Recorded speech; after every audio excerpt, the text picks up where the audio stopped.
장학과세법 8주차 강의 시작하겠습니다. 우리가 이제 지난 시간에 이제 부가가치세법에 대해서 살펴봤었죠. 그래서 부가가치세 과세거래는 원칙적으로 대가관계가 있는 거래가 부가가치세 과세거래에 해당이 되지만 재화의 간주공급 같은 경우에는 현실적으로 대가관계는 없지만 우리 그 부가가치세법에서 마치 대가관계가 있는 것처럼 이렇게 간주를 해가지고 부가가치세가 과세되는 그런 거래로 보고 있다 그랬죠. 그래서 재화의 간주 공급의 예로서 자가공급, 그 다음에 개인적 공급, 사업상 증여, 폐업시 잔존재화 이런 것들이 있다고 했어요. 그 다음에 과세표준과 매출세액에 대해서 살펴봤죠. 그래서 과세표준에 포함되는 금액, 포함되지 않는 금액, 그 다음에 거래 형태별 과세표준 이런 내용들을 우리가 쭉 살펴봤어요. 자, 오늘은 매입세액과 차감납부세액에 대해서, 그러니까 매입세액에 대해서, 우리가 앞선 시간에는 이제 매출세액에 대해서, 과세표준, 매출세액에 대해서 살펴봤고, 오늘은 이제 매입세액에 대해서 살펴볼 거예요. 우리 교재 62쪽 한번 보세요. 62쪽 보시면 매입세액과 차감납부세액 이렇게 나와 있죠. 거기서 차감납부세액 계산 구조를 한번 보시죠. 자, 부가가치세는 과세표준이 뭐죠? 과세표준이 매출액이 과세표준이죠. 매출액 과세표준에 세율 10%를 곱하면 뭐가? 매출세액이 산정이 되죠. 그죠? 매출세액. 우리가 여기까지 지난번 시간에 여기에 대해서 살펴본 거예요. 그죠? 매출세액과 과세표준에 대해서 우리가 지난 시간에 살펴봤고, 이런 매출세액에 대해서 이제 매입세액 공제를 하게 되면 납부세액이 산출이 되죠. 오늘은 이 매입세액에 대해서 이제 좀 자세히 살펴보는 거예요. 이렇게 매출세액에서 매입세액을 공제하게 되면 납부세액이 나오는데, 그러면 이 납부세액을 현실적으로 납부하는 거냐? 그건 아니라는 거예요. 여기 보면 각종 세액을 공제해 주거나 경감해 주는 제도들이 있어요. 예를 들어서 신용카드 등을 사용했을 경우에 세액을 공제해 주고, 전자적 방법에 의해서 부가가치세를 신고한 경우에도 세액을 공제해 주는 게 있어요. 이렇게 세액을 공제해 주거나 경감하는 경우에는 그와 같이 이제 세액 감면이 있겠고요. 그 다음에 예정 신고 시 환급되지 않았던 금액이 있었던 경우에는 그 미환급 금액을 이제 공제를 해주죠. 우리가 이제 세금을 환급해 준다 그러는데, 이때 이 환급이 현실적으로 어떤 금전을 돌려주는 건 아니고요. 납부해야 할 세금에서 차감하는 방식으로 이렇게 운영이 돼요. 그래서 다시 돌려줘야 할 그 환급세액이 있는 경우에는 납부해야 할 세액에서 차감을 해주죠. 이렇게 차감을 한다는 거고요. 그 다음에 예정 신고 때 이미 고지 및 납부한 세액이 있는 경우에도 이렇게 예정 고지세액도 이제 공제를 하죠. 그 다음에 이제 만약에 가산세가 있는 경우는 이제 가산세를 합해서 바로 차가감 납부세액이 산출되는 거예요. 바로 이와 같이 해서 산출된 차가감 납부세액을 우리가 이제 현실적으로 납부를 하는 세액이죠. 그러니까 차가감 납부세액이 현실적인 납부세액이에요. 근데 실제 납부하는 세액에는 여기에 지방소비세라는 게 가산이 돼요. 지방소비세는 이 부가가치세의 이 차가감 납부세액의 일정 비율을 곱한 금액을 이제 지방소비세로 해서 이제 납부를 하게 되는데요. 이 지방소비세가 맨 처음에 이 지방소비세는 어떻게 보면 이제 지방자치단체의 재정 상태가 굉장히 열악하잖아요. 그래서 지방자치단체의 어떤 재정 상황을 재정 상황을 이제 보존해주기 위해서 이제 만든 그런 세금인데요. 이 지방세 같은 경우가 당초에는 이제 지방소비세 세율이 5%였다가 이게 점점 지금 인상이 돼서 지금은 21%에 이르고 있어요. 그러니까 이 차가감 납부세액의 21% 세율 21%를 곱한 것이 이제 지방소비세가 돼요. 근데 이 부가가치세와 지방소비세는 거기 밑에 이제 별표 표시 한번 보시죠. 부가가치세와 지방소비세를 합한 금액을 신고, 납부, 경정, 환급하게 된다. 그러니까 부가가치세를 신고, 납부하는 경우에는 지방 소비세도 신고 납부한 것으로 간주돼요. 그러니까 지방 소비세만 따로 신고하거나 납부하지 않고요. 부가가치세를 신고 납부할 때 지방 소비세도 함께 신고 납부하고 나중에 돌려받을 때도 함께 돌려받아요. 그 다음 이제 매입세액을 한번 보죠. 자, 매입세액, 공제되는 매입세액에는 뭐가 있느냐? 세금 계산서 수치분 매입세액. 거기 좀 오타가 있네요. 계산서가 아니라 세금 계산서. 니은자가 잘못 들어왔어요. 그러니까 세금 계산서 수치분 매입세액. 당연히 매입세액 공제가 되겠죠. 그죠? 우리가 이제 세금 계산서, 이 매입세금 계산서, 이 세금 계산서를 수취했으면 이 세금 계산서 수치분 매입세액은 이제 공제받을 수 있어요. 우리가 이거 앞에서 이미 자세히 살펴봤었고요. 그리고 예정 신고 때 누락된 매입세액도 확정 신고할 때 이제 공제받을 수가 있고요. 그 다음에 매입자 발행 세금 계산서에 의한 매입세액. 원래는 이제 세금 계산서는 공급자가 발행하는 건데, 공급자가 세금 계산서를 발행해 주지 않으면 공급받은 사람이 관할 세무서장의 확인을 받아서 스스로 세금 계산서를 발행할 수가 있어요. 이게 이제 매입자 발행 세금 계산서인데, 이런 매입자 발행 세금 계산서에 의한 매입세액도 공제받게 되죠.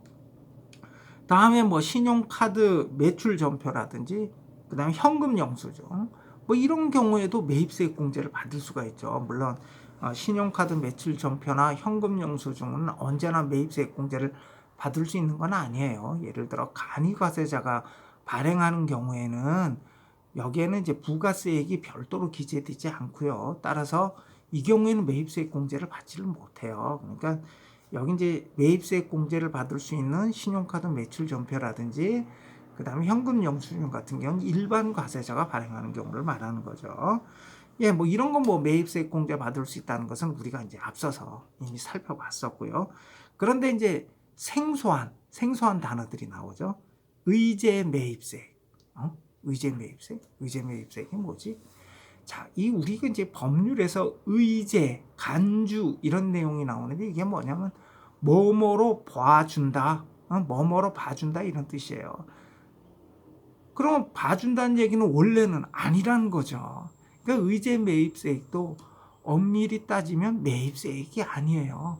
근데 법률에서 매입세액으로 봐주는 거죠. 그래서 이게 의제 매입세액이에요. 의제 매입세액. 그 다음에 과세 전환 매입세액. 이것도 이제 처음 듣는 거죠. 우리 좀 이따 살펴볼 거예요. 재고 매입세액. 재고 매입세액? 재고자 들어가는 거 앞에서 뭐 본 기억 있지 않아요? 재고 납부세액 우리가 살펴봤었죠. 재고 납부세액이 뭐예요? 재고 납부세액이. 재고 납부세액 우리가 어디서 살펴봤죠? 재고 납부세액을 우리 강의 한 45쪽 한번 보세요. 45쪽에 보면 45쪽에 부가가치세 납부 의무화 면제 누가? 간이과세자가 간이과세자는 부가가치세 공급대가가 3천만 원 미만인 간이과세자, 공급대가가 3천만 원 미만인 간이과세자 같은 경우는 부가가치세 납부 의무가 면제된다 그러면서 근데 신고 의무하고 재고 납부세액 납부 의무는 있다, 이런 부분이 있죠. 45쪽에 거기 조그마한 글씨를 보면, 자, 일반 과세자는 매입세액 전액을 공제받는다. 그죠? 우리가 이제 일반 과세자 같은 경우에는 그 납부세액이 뭐예요? 매출세액 빼기 매입세액이잖아요. 매입세액은 어떻게 계산해요? 매입액 곱하기 10%죠. 이렇게 매입세액을 전액 공제받는데, 간이과세자 같은 경우는 어떻게 한다 그랬죠? 거기 부가가치율을 곱하잖아. 응? 부가가치율. 그러니까 예를 들어서 뭐 간이과세자 같은 경우는 일반 과세자 같은 경우에는요, 매입액이 1,000원이다. 그러면 1,000원에 10% 100원을 공제받는 거죠. 그죠? 그런데 이 간이과세자 같은 경우 부가가치율이 있어요. 부가가치율은 뭐 5%짜리도 있고 10%, 20%, 30%짜리도 있어요. 근데 만약에 10% 부가가치율이 10%라고 가정을 하자고요. 그러면 여기서는 얼마를 공제를 받느냐? 1,000원짜리인 경우에 곱하기 10% 부가가치세율이 10%잖아요. 그러면 100원인데 여기에 다시 10% 부가가치율. 그러니까 10원이 되는 거죠. 그럼 얼마를 공제받는 거예요? 10원을 공제받는 거예요. 그러니까 일반 과세자는 100원을 공제받는데 간이 과세자는 부가가치율만큼만 공제를 받게 되니까 10원만 공제받는 거예요. 그러니까 누가 매입세액 공제를 더 크게 받아요? 일반 과세자가 매입세액 공제를 더 크게 받는 거죠. 그리고 간이과세자는 매입세액 공제를 적게 받게 되죠.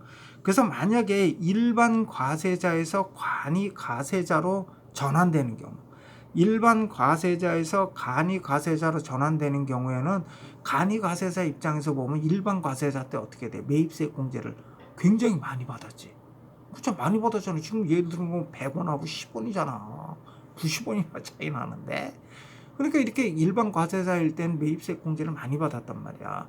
그러니까 일반 과세자에서 간이 과세자로 전환될 때는 이렇게 많이 공제받은 매입세액 중에 일부를 납부한다 이거 추가로 납부한다. 그래서 간이 과세자가 일반 과세자보다 적게 공제받으므로 일반 과세자에서 간이 과세자로 변경되는 경우 일반 과세자일 때 모두 공제받은 매입세액을 정산해서 추가로 납부한다.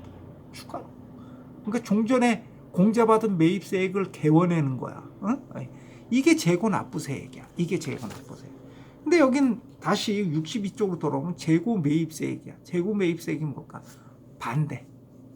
아까 재고납부세액은 일반 과세자에서 간이과세자로 바뀌는 경우에 종전에 많이 공제받았던 매입세액을 다시 개원하는 거, 납부하는 게 재고납부세액이고, 재고매입세액은 반대로 간이과세자에서 일반 과세자로 전환되는 경우에 간이과세자는 적게 공제를 받았잖아. 일반 과세자는 많이 매입세액 공제를 받고, 그러니까 적게 공제를 받았으니까 그 적게 공제를 받았으니까 추가로 매입세액 공제를 해주는 게 이게 재고 매입세액 공제, 추가로 매입세액 공제를 해준 거야. 일반 과세자 입장에서 보면 간이과세자는 적게 공제를 받았잖아. 그러니까 추가로 공제해 주는 거야. 이게 사업자 입장에서는 유리한 거지. 추가로 공제해 주니까. 이게 재고 매입세액이에요. 한번 그러니까 매입세액 공제 중에 앞에 부분은 뭐 우리가 이미 살펴봤으니까 추가로 살펴볼 필요 없고, 뒤에는 의제 매입세액, 과세 전환 매입세액, 재고 매입세액에 대해서만 한번 살펴보죠. 자, 의제 매입세액 공제 한번 보죠. 의제 매입세액 공제. 그러니까 매입세액 공제, 매입세액이 아닌데 매입세액으로 보고 공제를 해준다는 거죠. 그럼 어떤 경우가 여기에 해당이 되냐면요. 과세사업자가 면세로 농수산물 등을 구입을 해서 제조, 가공한 재화나 용역을 공급하는 경우, 이때 매입금액에서 소정의 비율을 곱한 금액을 매입세액으로 보고 공제를 해준다는 거예요. 그러니까 예를 들어서 뭐 음식점을 운영하는 사람이 하여튼 뭐 농어민으로부터 농수산물, 면세인 농수산물을 구입을 해서 이걸 제조 가공해서 음식물을 판매를 했단 말이죠. 자, 이 경우에 음식 판매한 사람은 원래 이 면세는 뭐예요? 면세 상품 문자 그대로 부가가치세가 부과되지 않는 거죠. 부가가치세가 부과되지 않으니까 매출세액이 없는 거지. 면세 사업자 입장에서는. 근데 면세 사업자와 거래하는 상대방 입장에서는 어떻게 되는 거예요? 매입세액이 없는 거지. 상대방 입장에서 매입세액이 없으니까 어떻게 상대방 매입세액 공제를 못 받는 거죠. 면세 사업자 입장에서는 자신이 제공하는 재화 용역에 대해서 면세 사업자 입장에서는 부가세가 부과되지 않으니까 매출세액이 없는 거지만 거래 상대방 입장에서는 매입세액이 없는 거죠. 매입세액이 없으니까 공제받을 게 없죠. 그래서 면세인 농수산물을 공급한 경우 이 공급받은 음식점을 경영하는 사업자 입장에서는 거긴 부가세가 부과되지 않잖아요. 그러니까 매입세액이 없는 거지. 그러니까 매입세액 공제를 받을 수가 없는 거지. 원래 매입세액 공제가 없는 거예요, 이거는. 그런데 우리 부가가치세법이 이런 경우에 농수산물, 구입한 면세인 농수산물의 일정 비율에 해당하는 금액을 그냥 매입세액으로 해서 공제를 해준다는 거예요. 그래서 이게 의제 매입세액이에요. 의제 매입세액. 응? 의제 매입세액 공제. 자, 이런 경우에 어떻게 돼요? 사업자 입장에서는 굉장히 유리한 거죠. 원래는 매입세액이 없는데 일정 금액을 매입세액으로 봐서 공제를 해주니까 굉장히 고맙지. 응? 굉장히 고맙지.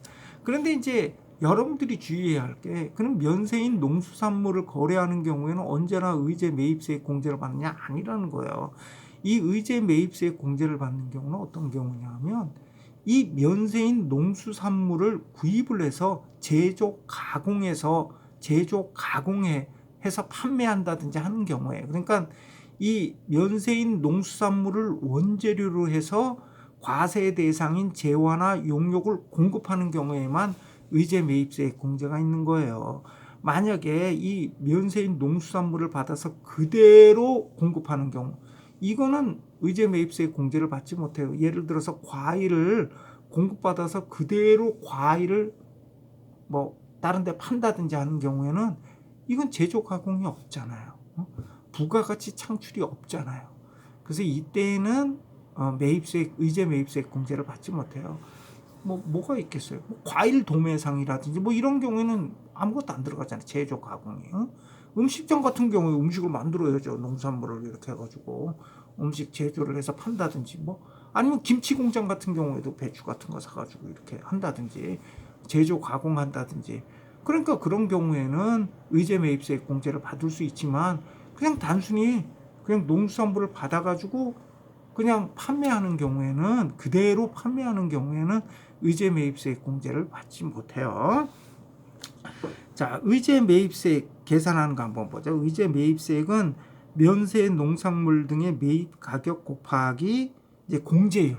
그러니까 이 공제율만큼 매입세액으로 봐주는 거죠. 의제 매입세액 공제율. 자, 의제 매입세액 공제율을 한번 보시면요. 그 박스 안에 보시면 일반 업종 같은 경우에는 100분의 2. 그 다음에 음식점 중에 일반 음식점은 개인은 108분의 8, 법인은 106분의 6. 이렇게 쭉 업종별로 의제 매입세액 공제율이 이렇게 법령에 정해져 있어요. 그 다음에 그러면 의제 매입세액 공제율을 합한 금액만큼 무한대로 그러면 의제 매입세액 공제가 허용되느냐, 그런 건 아니고요.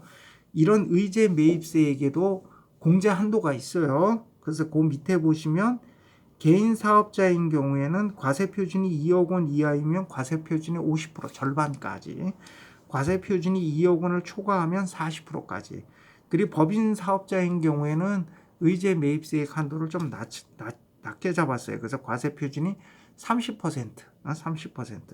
그래서 여러분들이 한번 이렇게 또 보시면 이 의제 매입세액 공제가 주로 누구를 위해서 이걸 의제 매입세액 공제를 둔 건가 하면 주로 개인 영세 사업자를 위해서 둔 거예요. 그죠?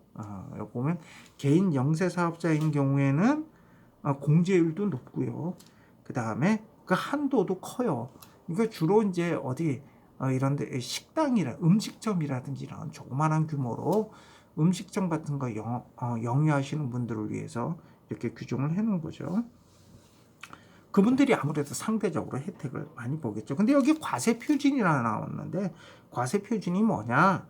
여기서 말하는 과세 표준은 이렇게 면세 농산물 등과 관련된 사업에 대한 과세 표준을 말해요. 그래서 어떤 사람이 음식점 없다 하고 다른 업도 하는데, 이 사람은 그 면세 농산물을 사용한 사업과 관련된 과세 표준만을 여기 기준으로 한다, 이 얘기예요. 근데 그 밑에 보면 의제 매입세액 한도가 2021년 내년 12월 31일까지는 좀 기준이 달라요. 기준이 달라. 그래서 이때는 의제 매입세액 한도가 굉장히 높죠. 그죠? 내년까지는 의제 매입세액 한도가 높아요. 그런데 우리 여기 세법 보면요, 이건 몰라요. 어떻게 될지 몰라요. 우리 세법에 맨날 한번 여러분들 법령 보시면 벌써 예전에 폐지됐어야 될 게 아직까지 존속하는 경우가 많아요.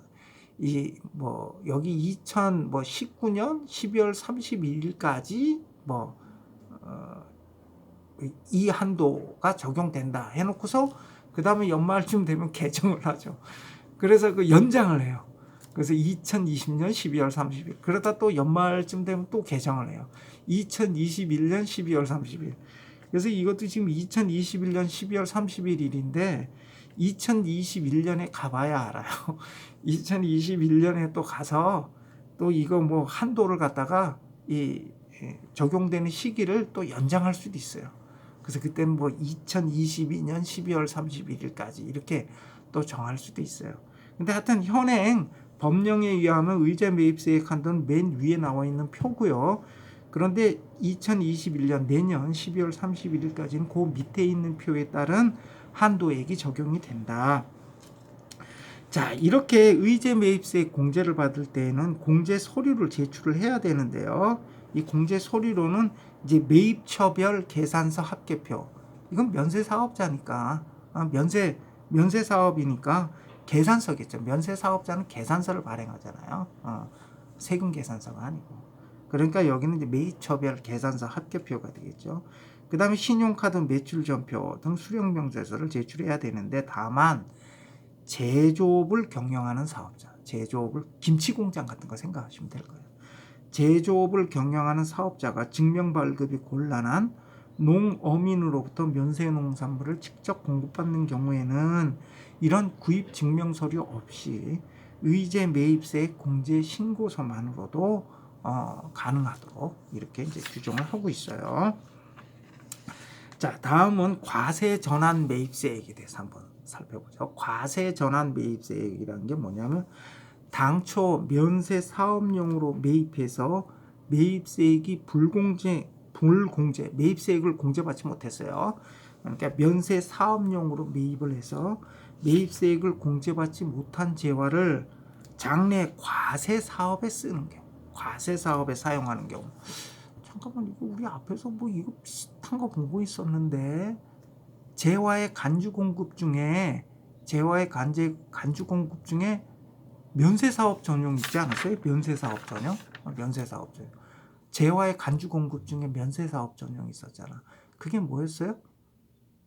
그게 원래 매입세 공제를 받았는데, 그러니까 과세 사업과 면세 사업을 겸용하는 사업자가 과세 사업에 쓴다 그래가지고 구입을 했어요. 그래서 매입세 공제를 받았단 말이야. 매입세 공제를 받은 걸 가지고 면세 사업에 사용을 한 경우예요. 자, 이런 경우 매입세 공제라는 혜택을 받았으면 매출세액을 부담하는 게 공평하다. 그래서 자기 자신에게 공급한 것으로 보고 이때에는 부가가치세가 과세된다. 그러니까 매출세액이 부담된다. 자기 자신에게 공급한 것으로 간주된다. 그래서 자가공급 중에 그 면세사업 전형이 있었잖아. 근데 요거는 요거는 그거 반대야. 반대.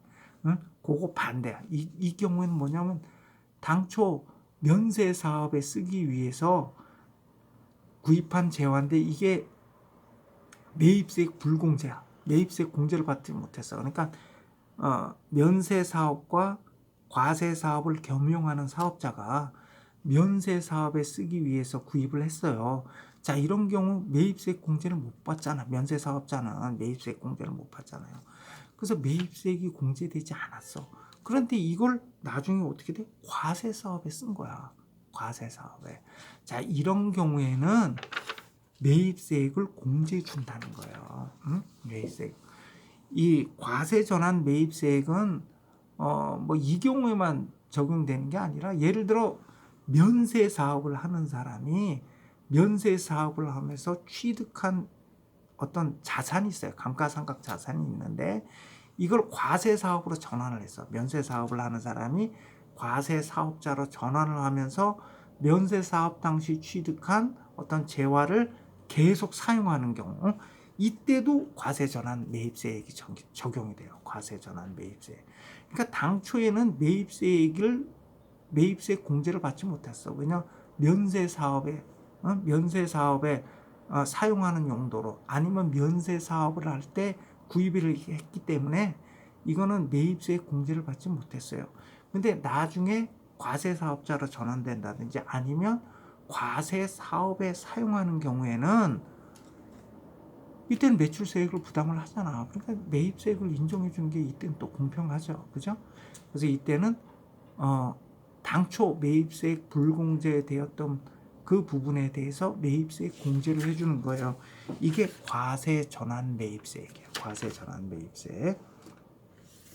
그 64조 이해가 있죠. 광고사업, 과세사업인 광고사업과 면세사업인 신문사업을 겸용하는 사업자가 신문사업에 사용하던 잉크를 광고사업에 사용한 경우, 아니면 그냥 쉽게 면세사업자가 면세사업을 하면서 취득한 재화가 있는데, 그래서 자산이 있는데 이거를 나중에 과세사업자로 전환하면서 그대로 계속 사용한 경우에도 요 과세 전환 매입세액이 적용이 돼요. 다음에 재고 매입세액. 요거는 아까 내가 설명을 했었죠. 우리가 아까 살펴본 게 재고 납부세액인데, 재고 납부세액, 재고 매입세액은 같이 맞물려 다니는 거예요. 서로 반대의 모양이지. 이거는 이제 일반 과세자, 간이 과세자야. 그러니까 쉽게 말해서 일반 과세자는 매입세액 공제가 예를 들어서 1,000원짜리 재화를 매입했다 그러면 10% 100원을 매입세액 공제를 받는데,